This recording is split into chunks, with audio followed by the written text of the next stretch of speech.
So mga kamamay, no? Ito na naman ang inyong tarot guide, ang inyong Madam Mamay, no?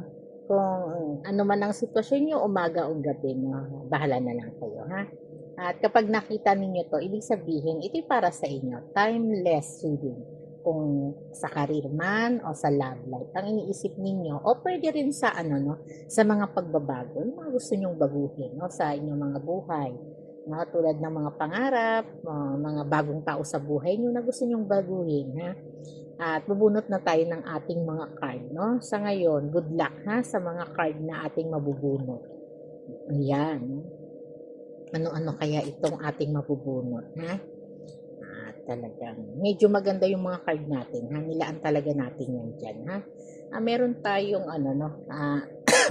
Ay, sorry, no? Two of Wands. Three of Pentacles. Yan, magkakatabi.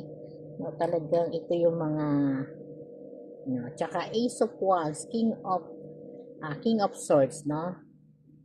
At ito no, pinapakita pa rin ha sa Two of Wands, no? Sa Two of Wands, so ito yung mga energy, no? Na parang ikaw yung tipo ng tao na mas madalas nakaupo, no? Siguro yung trabaho mo nakaupo o paborito mo lang talagang umupo, no? Na madalas nakatingin sa malayo, no? Hindi naman siguro kagaya ni Juan, no? Sino ba yung si Juan Bautista? Basta si Juan, no? Yung parang nag-utos ng pagong, ano? Parang ganon, ha? Pero mas madalas o mas gusto mong nag-iisip ka, no? Kung ano